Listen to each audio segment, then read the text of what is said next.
will tell you all I know about Robbie. I might go on, but I will try to make sense. I'm writing as I remember things. I will enclose a picture of Robbie when he was 16 or 17. He was fair, with curly, light hair that was cut short, and he had the City Island famous Leupp blue eyes. Robbie worked on the Polly as a kid. The Polly was a sailing yacht belonging to Mr. Nevins, who owned the Nevins shipyard on City Island in the Bronx.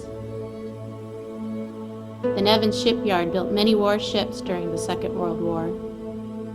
Robbie worked on the Polly, Mr. Nevins' private yacht, every weekend and days off from school until he went into the Army. Robbie married his childhood sweetheart on his first leave. His wife's name was Mimi, a redhead.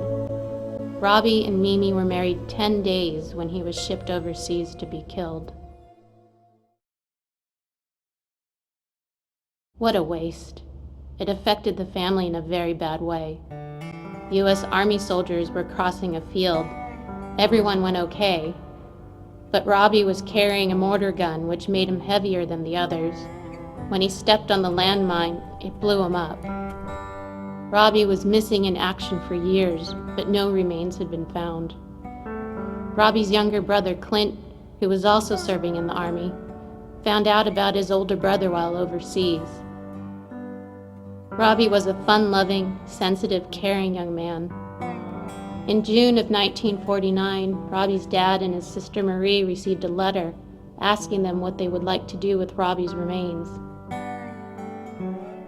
The Army had now located a boot with his serial number, some bone fragments, along with a handkerchief. So many years had passed, and we all felt it would be too hard to know what was left of Robbie in that box. So that's why he's in Belgium, and the pain and anger was too hard to bear. D-Day was June 6, 1944, and Allied forces advanced rapidly. Robbie was killed early on landing. Robbie died on the 4th of July.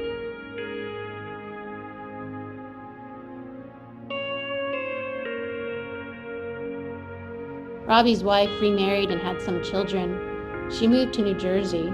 I wish I could give you some more info, but everyone who would know more is dead and the rest too young to know much. I'm going on, trying to make sense.